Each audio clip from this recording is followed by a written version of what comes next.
the boy got hooked on drugs when he was like 16. He ended up essaying one of his younger sisters that was like 5 years old at the time. He held his mama down and let his friend essay this lady. Bro, that's sickening. That shit damn near make me want to throw up. Welcome back to another episode of Clocked Out Conversations. I'm your host, Fahim. Today we got some more TikTok content. Woman SA'd by her son and his friend. This is freaky deaky. Like, comment, and subscribe if you want to see more. I'm not here to waste your time. Let's go ahead and get into it. So y'all, I'm sitting out here at the park watching my child play, and this lady walked up to me, this older lady. She was walking with a cane, getting her steps in, getting her exercise. She sat on the bench beside me and started talking. She started kind of talking about, how good God is and how she just out here enjoying nature, I said, yeah, I like to do that too. That's why I'm sitting over here by myself and my child over there playing. I like to, sit with God, talk to him, just, look at his creation. We had a little back and forth about how good God is, and the lady started telling me her story. Y'all, this lady told me years ago God brought her through because this lady ended up having to, I don't want to say the word because TikTok be tripping, but that phrase how your parents tell you, I brought you in this world and I take you out? Yeah, she had to take her own son up out of here, her oldest child, because she said she had her first son when she was 15 years old. His daddy was in the streets, and she was in the streets too because she was a foster child, so she didn't have no family. When she had her baby, she got out the system, and she was able to get her baby, take her baby with her. She had a job, she straightened up, and was taking care of her child at 15, 16 years old. The daddy was still running the streets doing what he wanted to do. Ended up getting locked up, getting life in prison. So, while he was in prison, dude ended up leaving this world too.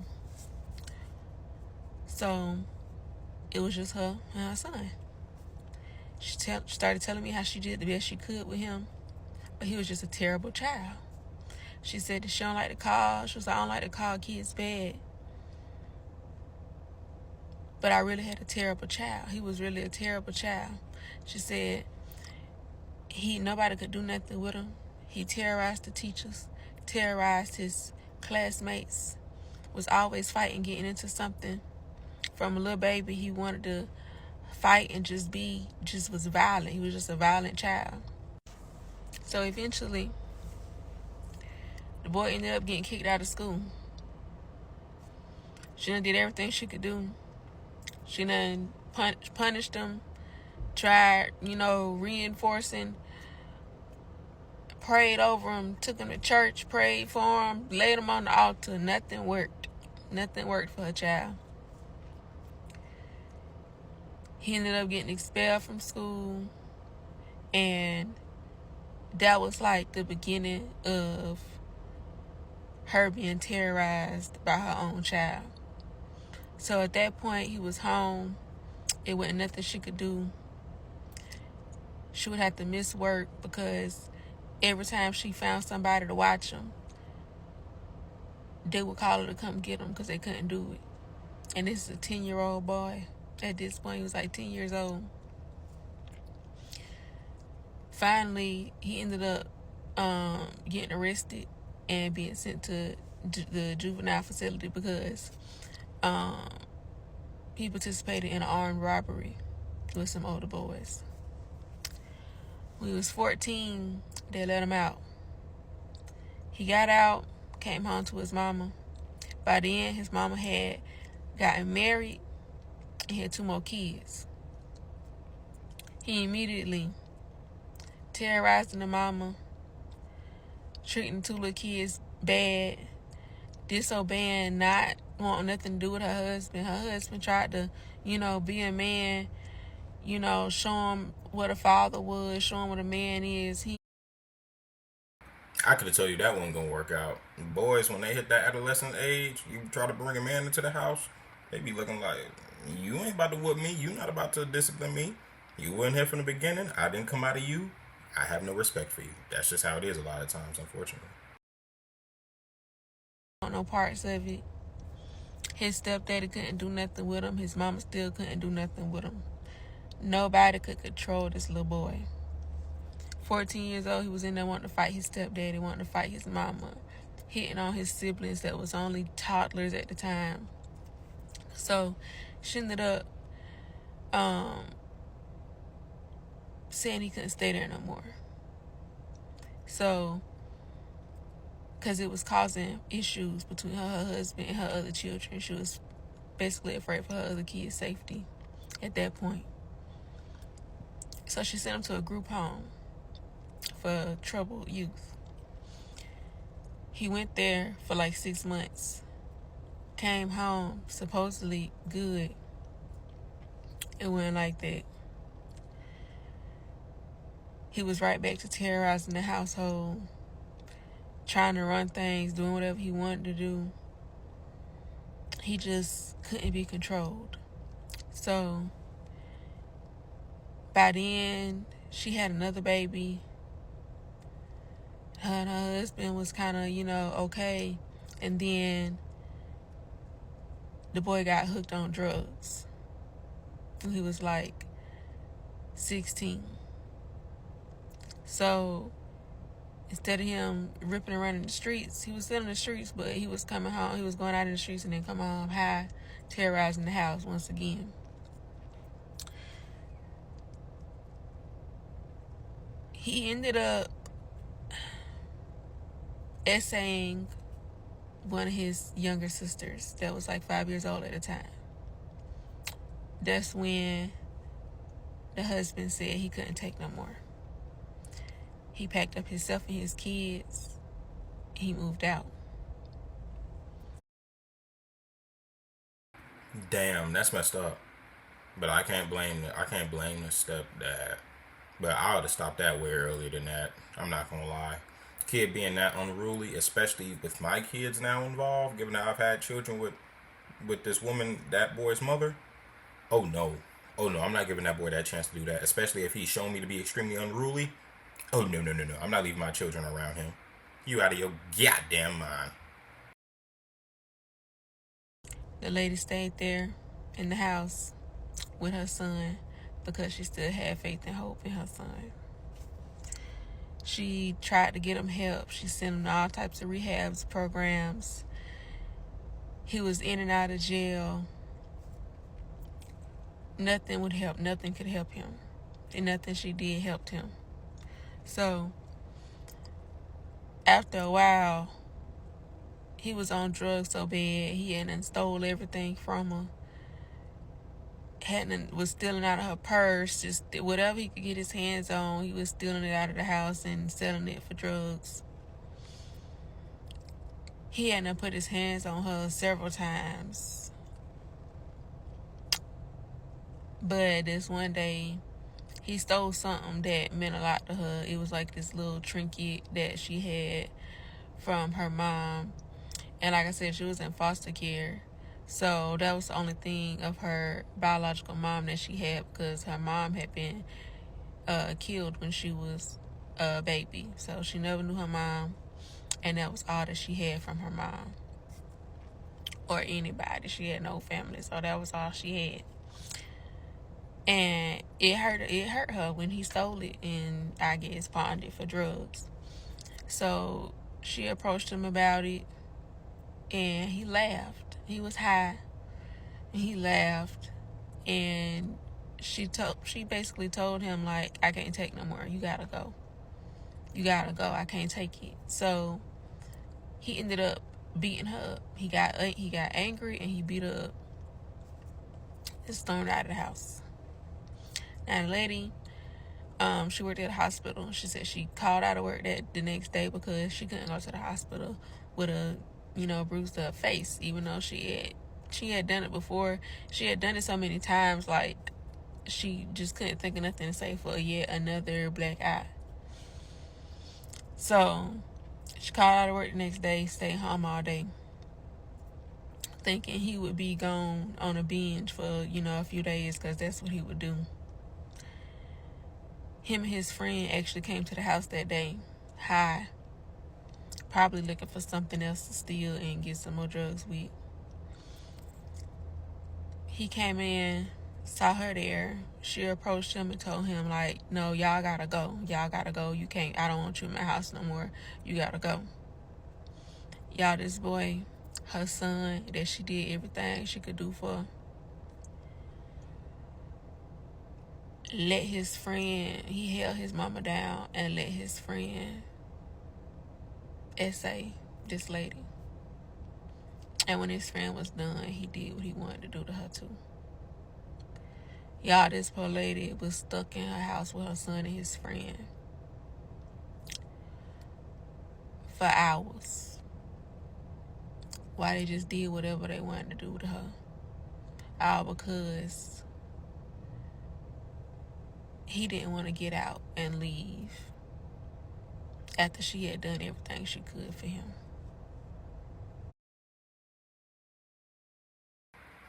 Bro, that's sickening. That shit damn near make me want to throw up. He did what? He let his friend do? What? Like, that was just so sick. It made me sick to my stomach. Okay, so y'all, part 2. Y'all, I feel the same way y'all feel in these comments about her. She should have called the police and protected her kids and all that. Y'all, the whole time she was telling me this story, I kept interrupting her, like, is this when you did it? Is this when it happened? Like, is this when you sent him to glory? Because y'all, behind my baby, he would have had to meet his maker that day.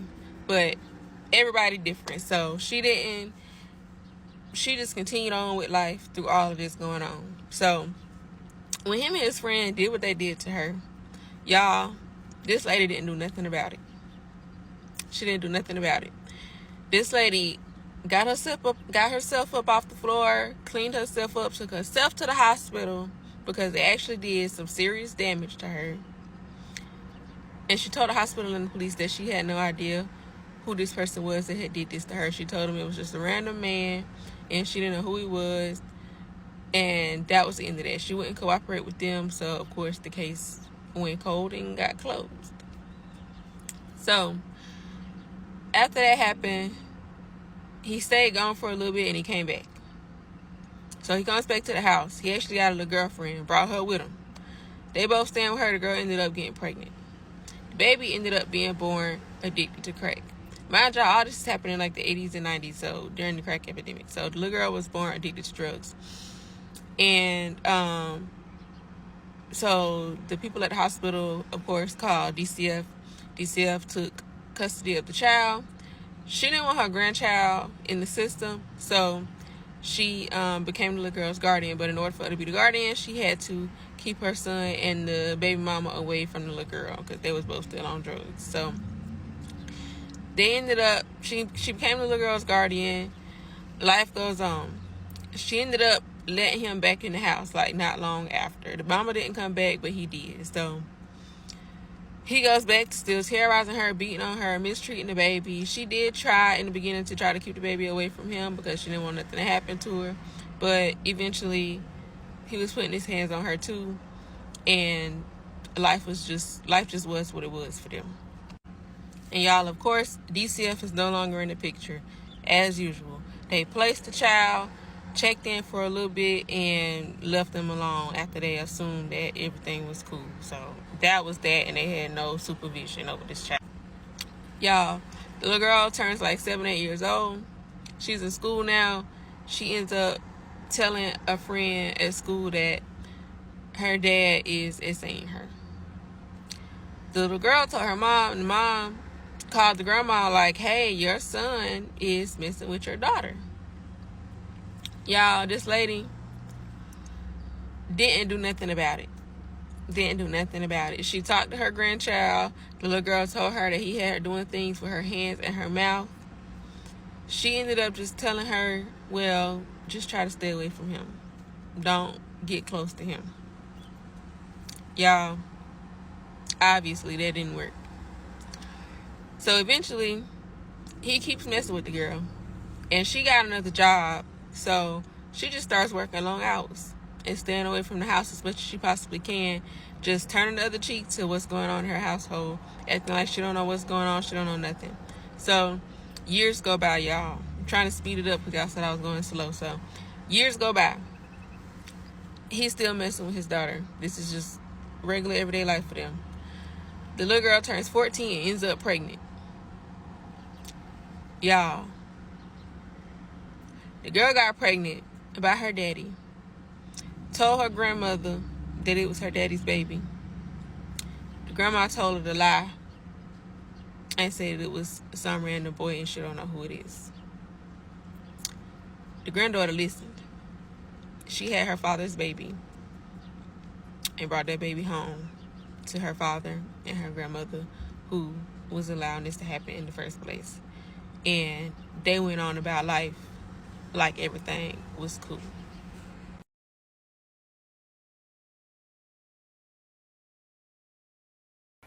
Bro, that's trifling. This entire story is just disgusting. That's nasty, bro. So they just went on like everything is normal. That's why the sister that told you this, who was a victim of everything that transpired, that's why she had to tell you.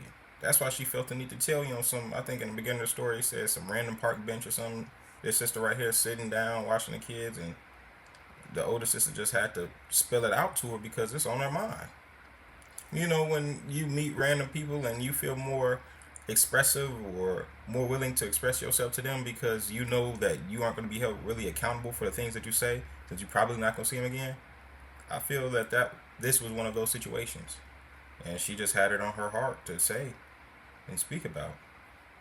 Yeah, I hope the healing goes out to that entire family, and I hope that the truth get exposed in a way where, you know, the victims aren't as negatively impacted as they could be, you know, with the truth and everything. Because I could only imagine how that could affect an entire family, like, you know, extended family and everything.